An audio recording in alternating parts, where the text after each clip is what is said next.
It's the week 6 edition of the Coach's Corner on RFM. Great to have you back along with us.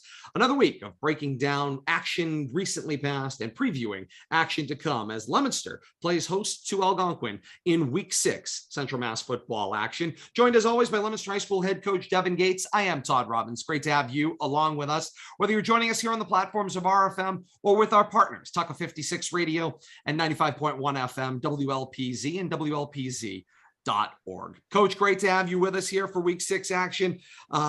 Week 5, we'll flash back and start there. You collided with what we promised was going to be a talented mirror image football team, and you lost for the first time in 2022 by a 42-20 score. And, you know, it's not that throughout this campaign you haven't faced talented teams, but this very much felt like you were facing the team that you have been for the first 4 weeks, and you got a bit of a taste of your own medicine. Yeah, I mean, it's a real talented team, and they those kids, they're all seniors now. Most of the receivers and the quarterbacks, so they've been playing together for a long time and doing this stuff for a long time. So, you play a lot of tough competition in Central Mass, but what you don't see is a lot of spread offenses that like you said, they execute at that efficiency level. So, tough game. They kind of seemed like they were one step ahead of us, both offensively and defensively most of the night. Our kids didn't stop fighting. We made some stuff happen. We definitely weren't at full strength where we wanted to be. But we fought. The kids didn't quit. And I just hope that maybe we get a second chance at seeing them in the playoffs or something like that if we're lucky enough to make it. The quicksand metaphor is usually used in your own direction when your mistakes start to pile up and pile up and pile up. This felt like quicksand was almost being dumped upon you, as it just seemed like the faster you guys tried to move and do your thing, the faster the ball either was taken away or the possession changed or their defense made a stop or they were down the field covering a lot of yardage and scoring. And it just seemed like so many things happened so fast in the early going. The harder you all fought, the more you started to sink in the process. Yeah, it's tough. We haven't faced that adversity at all this year. So, and then with some younger players, it's a situation they haven't been in, at least at this level. Maybe at the youth level they've been in it, but it was tough to stabilize anything. You just kind of get something that works and be able to kind of pick it a little bit. We weren't able to get in rhythm and stay, in front of the sticks for a couple of times. We had to punt a couple of times, and this is something that we haven't done, this season yet. And then defensively, anytime we blitzed, they saw the blitz and they replaced it. If we didn't blitz, then the quarterback was able to kind of move out of the pocket and use his feet too. So it was tough to really kind of stabilize what we wanted to do on both sides of the ball. And that's a credit to them. That's really a credit to them. Our kids tried, but we got to be able to have a little bit of patience when we're doing that too, and not try to force things downfield or try to make a play in the backfield that, maybe we're not ready to make there too, and give up leverage or give up space. So definitely a lot of learning that can be made from this, from this game, that could be, had from this game. And, I think we're better as a football team for having played it, if that, makes sense. It's just a speed that we haven't seen yet. Quarterback play that we haven't seen yet that we will see later on this year in Tucker McDonald from Wachusett. So I think that'll help us prepare for, that game in the long run. But no, it stings. Guys wanted to win. But like I said, it's a good football team. We didn't quit. We came out and fought, and we'll be a better football team in the long run for it. No question about that. You mentioned the performance of Shea Lynch. His numbers were astronomical. I mean, the amount of offense he generated, about 300 yards of offense in his own, whether it was with his arm or with his legs. That kind of quarterback play, like you said, the closest parallel in Central Mass you would have would be Tucker McDonald, but Shea Lynch puts you into some context here. These are the kinds of quarterbacks you're going to get across Division II if you're talking about the top 16 teams going into a postseason. Absolutely. There's a lot of talented kids out there. And, if you're either going to get that exposure in the regular season or in scrimmages and be able to prepare for it, or you're going to run into it in the playoffs if you're lucky enough to get there.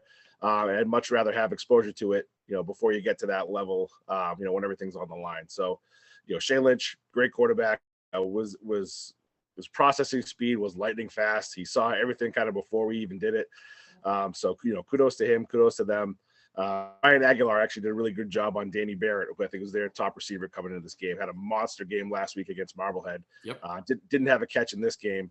And Brian Aguilar really did a great job at shutting him down. But it just left other guys open, and other guys stepped up for them. Eli Bautista, I don't think we really, I don't think film did him justice how quick he actually is, both laterally and vertically, as we found out. So, no, it's a great squad with a great plan. And, and like I said, there's definitely a lot to be learned from this, and that'll help us, and serve us in a positive manner moving forward. I'm glad you raised that point, because that Danny Barrett was certainly somebody I had circled and starred on my sheet, expecting to say his name an awful lot. And we did not call his number more than once or twice, and they were not completions in the process. So that's a great call out on your part as well. The player I'll point to is Caden Drinkwater, who, again, it's another week where we're talking about him making the difficult catches in contested situations, but he also chipped in on the defensive side of the football as well, an interception there on the defensive side of things, and was playing some of that center field for you over the middle, in spot duty. Yeah, he stepped in, without a lot of preparation during the week in practice. We just, we didn't foresee not having Ricky. And again, this is something that we talked about off the air and everything. And, I'm not really going to address it at all right now, but, he wasn't available for, nothing that, his fault or our fault or anything like that, or he just wasn't available. But Caden, didn't blink an eye. He jumped in there, was able to make some plays. Probably the longest football game he's ever played, both sides of the ball. And, and he filled in and did the best that he could.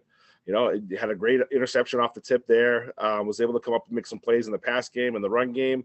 But again, it's not a position that he had, the whole week of preparation ready to go. He basically had one day or, basically an hour of preparation that we had before we went out there and played. So, it was a tough spot for him to come in, but he didn't bat an eye, went in there and made it happen. And then on the offensive side of the ball too, coming up with some key catches, playing like a veteran out there.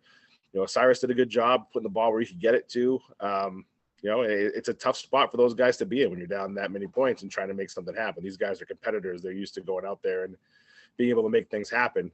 And, it just wasn't our night. I passed out my game ball in the post game, and I split it three ways from one play, which I don't have here in my notes, but we're going to talk about it here. And that was a moment of special teams where special teams coach Hunter Pawpaw got a lot of coverage on this one. And that was an onside kick, which was a great combination of things that, at least to my eye, stood out, as we were watching, would be first, the placement of the kick from Dan Thompson. Then Dominic Swain comes up with kind of the wedge bust, being kind of the first guy to take out the front line. Now the ball comes loose, and Steve Diaz is the third member of the group who gets down to the bottom, closes out the trio, and picks up the football. And it just becomes this great combination of things. There were others on the play, but those three stood out as having key moments within that play. Sure, it was great execution. Coach Papa does a great job with this. We practice it every week, and just haven't been in a spot where we felt we need to use it yet. And, unfortunately, this we found ourselves with our backs against the wall a little bit, but the guys went out there and executed it. Danny with a great kick. He does pretty well with the onside kicks, and, the guys had the effort to go out there and make it happen and get the ball back. And it was a huge play for us.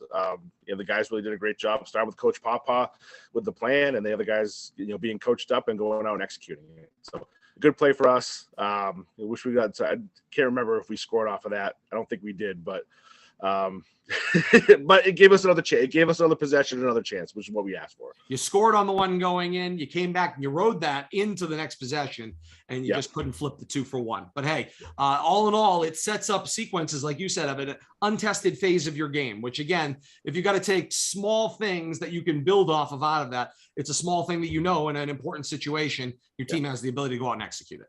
Yeah, we found ourselves in situations that we haven't been in yet. And, whether we succeeded or didn't, those are coachable moments for us and teachable moments that next time we can, either we just execute at a higher level.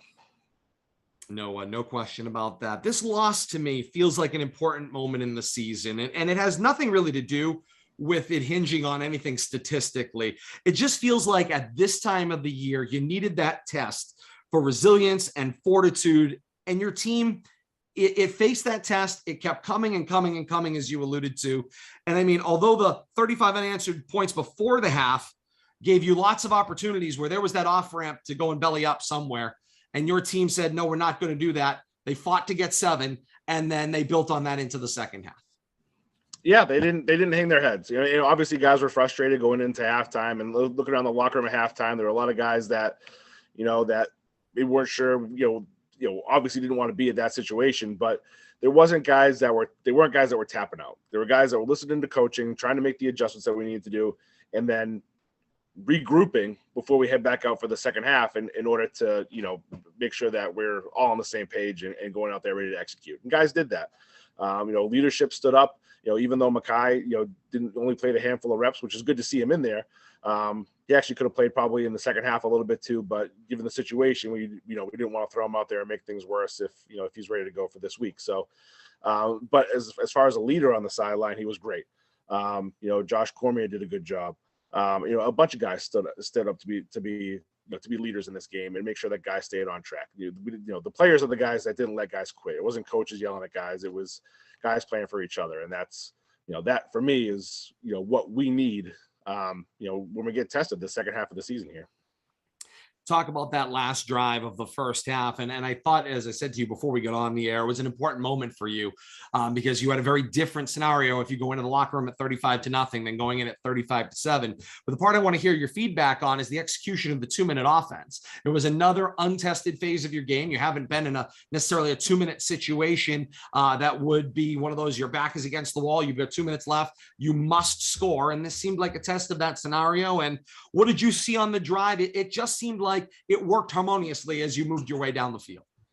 Yeah, well, we do practice it every week. And a lot of stuff that we do in practice, we don't always huddle in practice too, just for the sake of getting as many reps in as we can. So it's not out of the ordinary for us to kind of operate in that way. But that speed, that sense of urgency was definitely, a lot higher than it is during the practice week. So, but was really pleased with the way the guys went out there, kept cool heads, went out there and executed. They really did a good job. And we did a little bit of that in the second half as well too.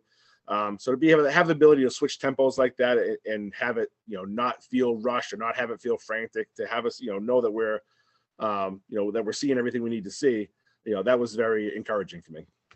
2 minutes feels like a long time, but in reality, it's a very narrow frame of time when the clock is running and you got to get out of bounds and you got to time thing. It felt like the players knew how to handle those situations really well, which I think is an incredibly encouraging point as you're looking down the stretch when maybe you're in a 1-score game and need to have that score into the finish. No, for sure. Again, when we practice it during the week, we practice it every Thursday in our walkthroughs, and we give ourselves, X amount of time, from what yard line with X amount of timeouts.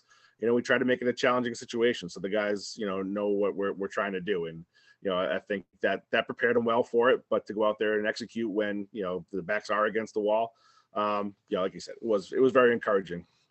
No question about that. We talked a little bit about the staggering numbers, but we'd be ignoring the obvious if we didn't talk about the staggering numbers in penalty yardage enforced. And it wasn't necessarily a one-sided affair.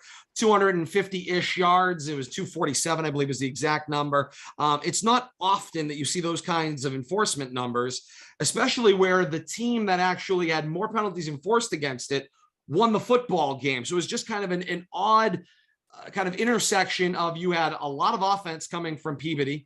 You all were struggling to produce offense, and you throw in a combined 250 yards and penalties for both schools. And it just felt like there was a third team playing out there producing offense that night. Yeah, it felt a little bit in the first half. Overall, I think things were kind of heavy against us at first, but then it kind of evened out. And again, there were some missed calls. I think the calls that were made were legit, but I think there were some things that were missed. The horse collar, that you alluded to before we came on the air here. I think that was a missed call that could have made a difference for us. That's the first drive going down there, and we made a big play with a pass downfield, and now we're in scoring position. So it really could have changed, the momentum of the game there too early on. But as the game went on, maybe just because we were, down and trying to claw back here, I didn't feel the penalties as much. Didn't feel like it was a huge obstruction for us, but you're definitely there. And there was definitely some things that I, hadn't seen in a while in terms of calls. A couple calls on, sideline interference on them, which, usually get a warning for that first. I'm not sure if they were warned before, but a couple calls like that. Those are things you just don't see very often. They'll add up, obviously. we didn't talk about this, but it comes up at this point in time, things that you don't often see that led to a question from us. Later second half, there was a fumble that ended up moving forward into the end zone for a touchdown. Can you advance the ball in that situation on a fumble for a touchdown? I think the ball advanced, but it wasn't like anybody picked it up and advanced it. And I think Okay. you only can't advance it then when it's fourth down. I have to double check on that too, because it's, again, that the federation rules versus the college rules sometimes get me a little screwed up. But no, and that's what we were doing on the broadcast. I just, at first, I didn't even necessarily notice the fumble. I had to go back on the replay to see the fumble and then move from there. But when it did happen, I was like, wait a minute, that went forward. I didn't think that was possible at that point in time. I think it is, as long as it's not a fourth down. Usually it's stopped wherever the team that gains possession of it is. If it's the same if it's the fumbling team recovers it, it'll be down wherever it is. You can't push it forward. And I think in this case of the end zone, the ball was still live. No one had gotten possession of it until it was jumped on in the end zone. So that was a legit play. So we were discussing this a little bit. You mentioned the missed call with Drinkwater and the horse collar tackle, and of course what the perspective would have been. There was a hold on that same play that was enforced against your team. If you get the horse collar and also the hold on the same drive, they offset each other, and as you said, changes the perspective potentially of that first drive because you'd replay the down. So here's what I floated on the broadcast a little bit because of the way things felt, and it got me to thinking quickly in those moments of how things are progressing. More and more teams are playing across state. And all of a sudden, it's the officiating is still local. It's very much localized. And I could sit there with the argument of, well, they're not going to pay mileage and they're not going to do various things that I know from an officiating standpoint is always the argument about officials traveling great distance. But one of the discussions, of course, with all of this, with the postseason now being statewide, has been about evolving the game of football. So the kind of thought I threw out there was the following: that at the college level, when you play an interleague game, when two different conferences play each other, the conference that is traveling to the home site brings the officiating crew with them. In other words, if the example I used, a Big 12 school traveled to play an ACC school, it would be a Big 12 crew of officials, which sort of the logic that I'm to understand from those at the college level is it neutralizes the theoretical home field advantage. What I think it really neutralizes more than anything else, and this as an official was something that we discussed often, is that perception is reality in officiating. So if the perception is that you're traveling to a location and you're getting an Eastern Mass crew will use for the sake of the conversation, and it's a Central Mass team there, and all the calls, legitimate or not, pile up against the visiting team, the perception is, oh, well, it's a Homer crew of officials that were from 5 minutes away. So the question then to you that I've now led you to is it time to start evolving this a little bit and saying, well, if we are, going to do things like this more often, and I mean, if you look up and down the scoreboard from last week, all sorts of Central and Eastern Mass, matchups that occurred, is it time to look at either transporting crews or split squads, which they do in the postseason, half go from one part of the state, half from another? Is it time to evolve the officiating theory as well? Well, I think it's worth the conversation, even granted where we are officials wise in terms of numbers. And, I think a lot needs to be looked at in terms of generating, more interest in becoming, officials. And then how do you disperse them evenly to make sure that you're getting the most even gameplay, or even officiating across the board.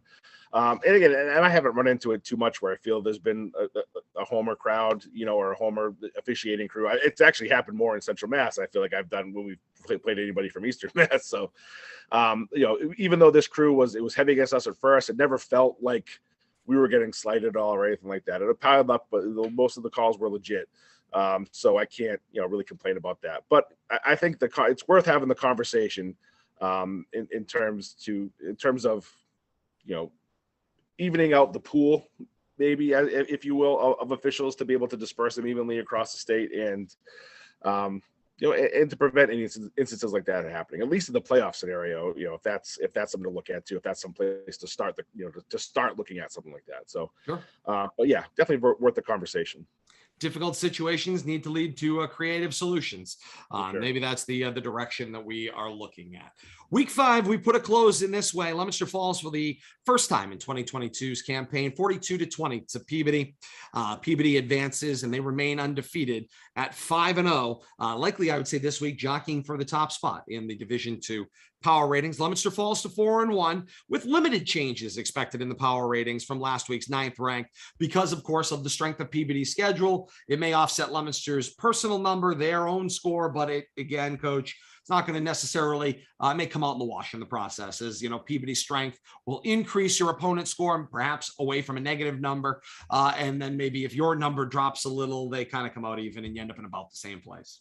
Yeah, I mean, I don't see us, having too much movement. Maybe dropping a spot or two, or maybe even I wouldn't be surprised if we stayed right where we were either. There was other movement, within Division II as well. So we'll have to see. I just checked before we came on to see if anything was updated. It's not yet, so we'll check again tomorrow morning.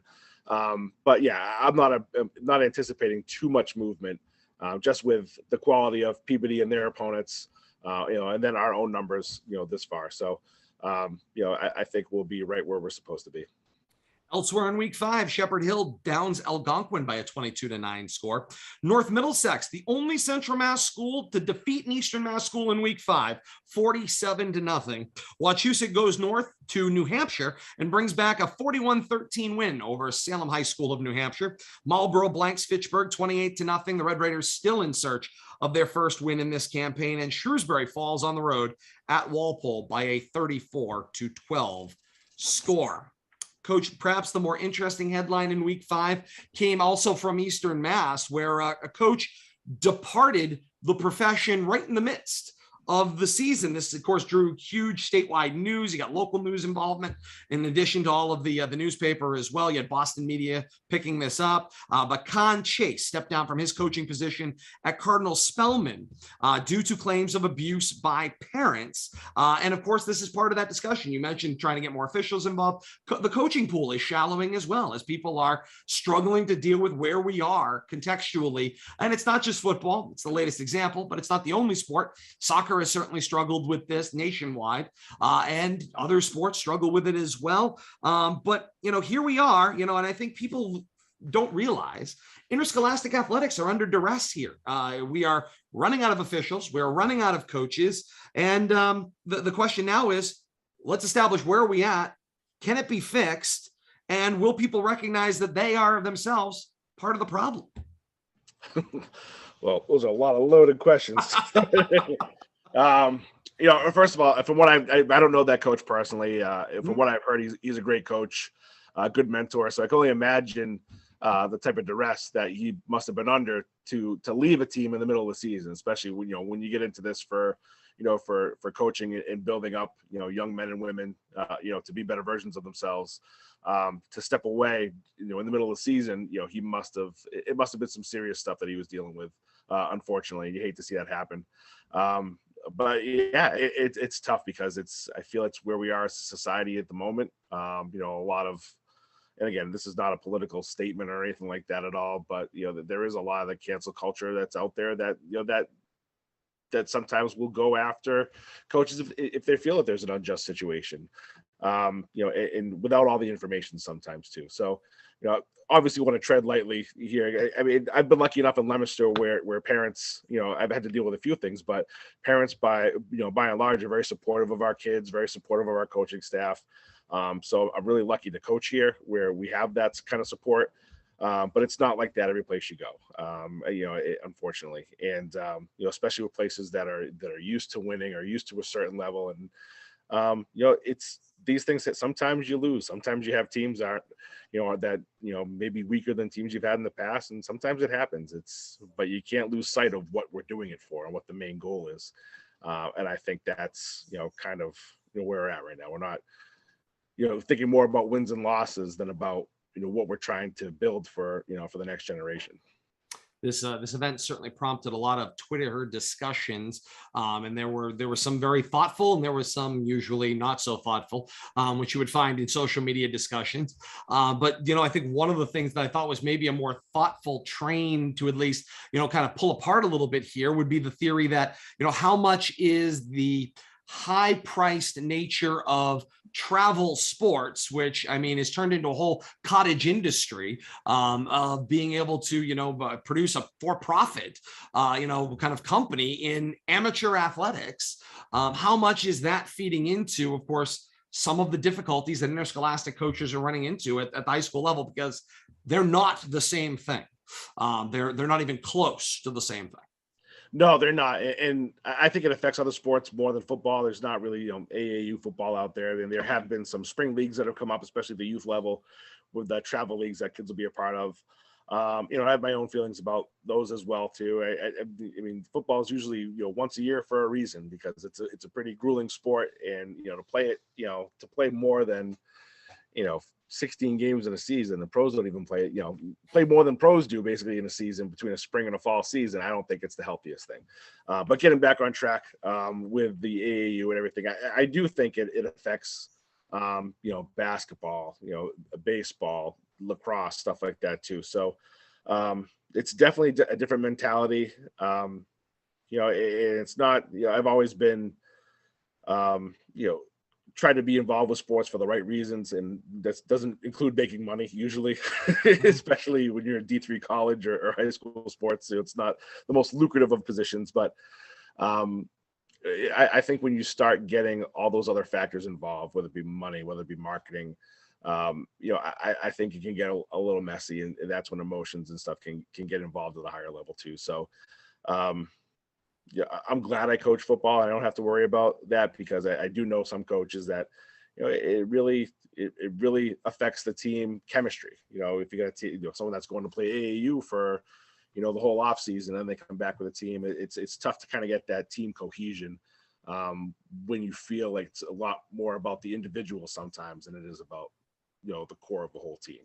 If that makes sense. I'm sorry, that was a long answer. No, and it's thoughtful. I mean, no, you can go on as long as you like. It's your show. But more than that, I think it's time that we start looking at all of the things that are adding up in interscholastic athletics. And I mean, this is from somebody that's made a master's study of interscholastic athletics. And in reality, when you start adding up all the things, I'm starting to get nervous about the end result, which is the potential that school districts decide that offering athletics at a competitive level is detrimental.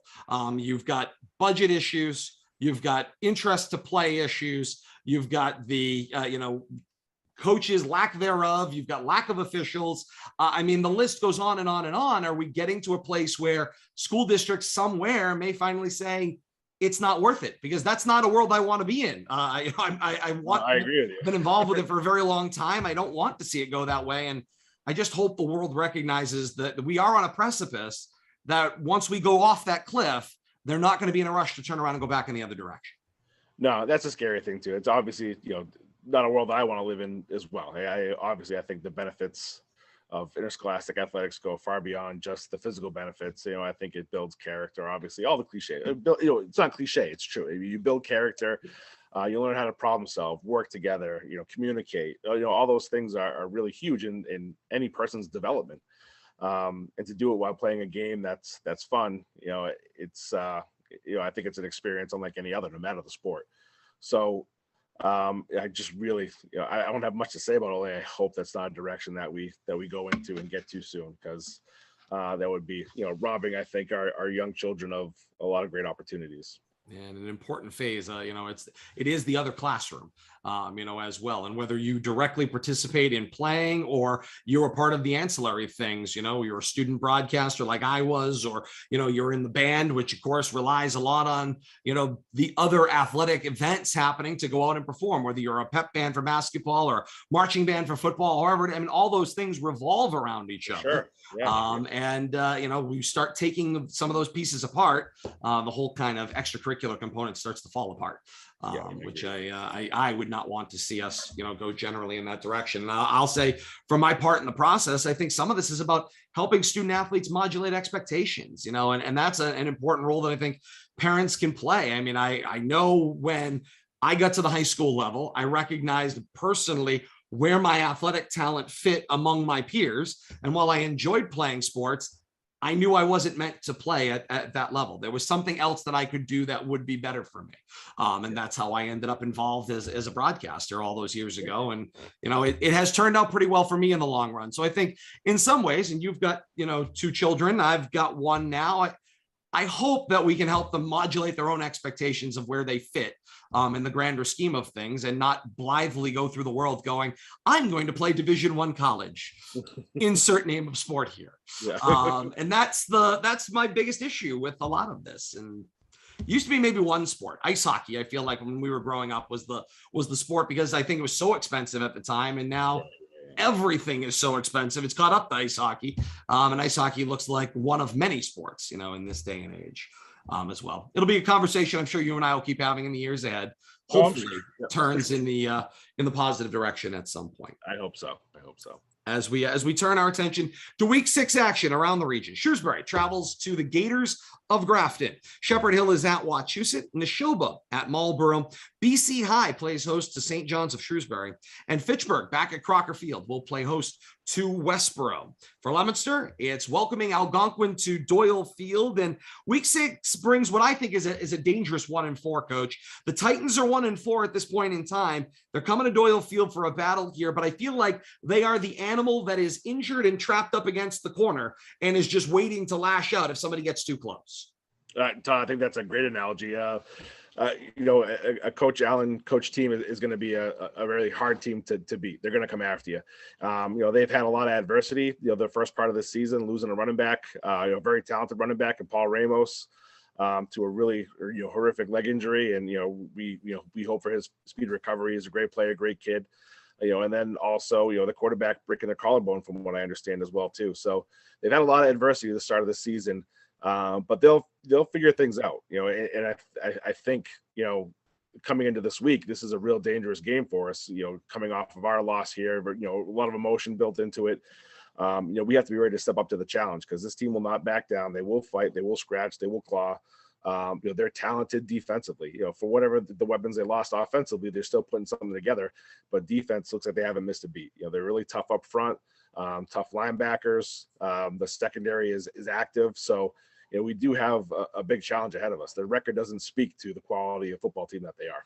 And no question about it. It certainly hides the danger and the talent that is in this football team that we're going to see on Friday night. We had the opportunity to call the Shrewsbury and Algonquin game, and that game certainly didn't go the direction that Algonquin wanted in that game. And maybe I was a little surprised, but again, they lost another quarterback in that game, put them, that much further down their depth chart. But this is another case where, you mentioned the defense, and I think about how physical they are up front. They're sizable up front.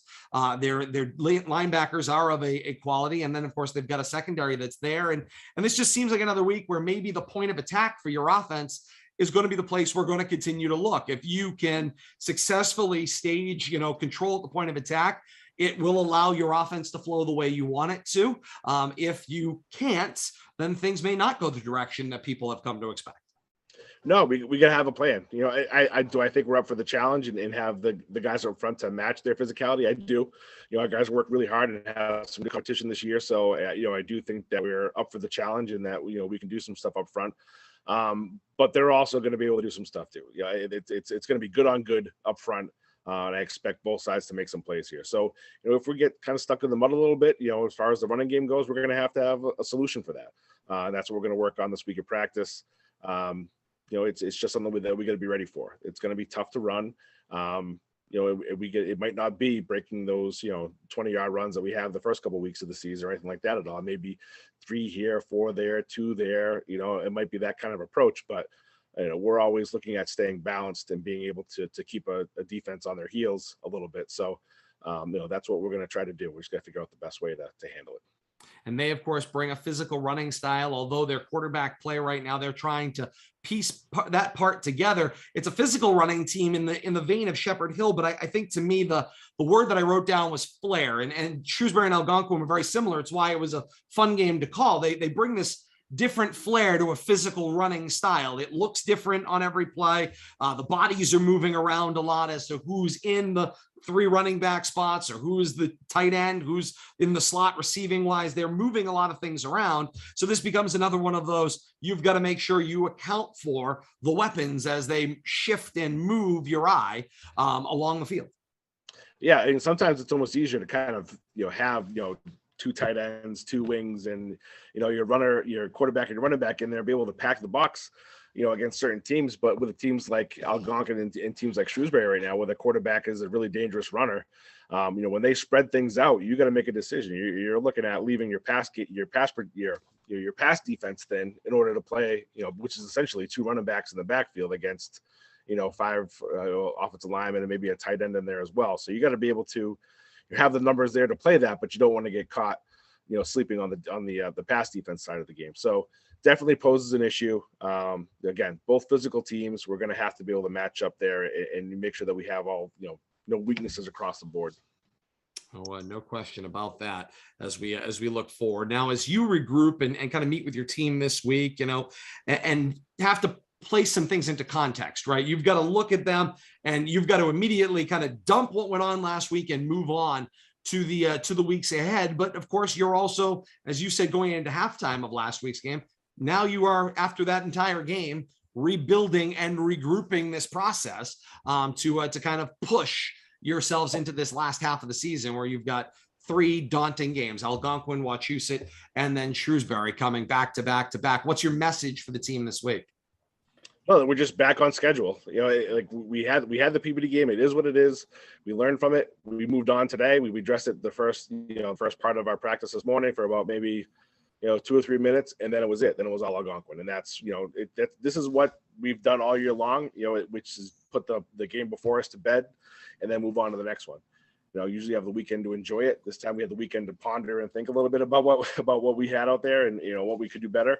But either way, once Monday comes around, it's on to the next opponent. So we're all about Algonquin right now and making sure that we're prepared for all the challenges that they'll pose us. And Algonquin is the team that we will be looking at Friday night. Action at 7:00 at Doyle Field. It's Algonquin at Leominster, and we've got it for you here on RFM Audio and with our partners as Leominster comes home to Doyle Field for the next couple of weeks. We've got you covered on the way to the game, at the game, and on your way home, and even over the weekend as well. We've got your live countdown to kickoff at 6:00 on these same RFM platforms for Algonquin and Leominster. Our countdown to kickoff begins at 6.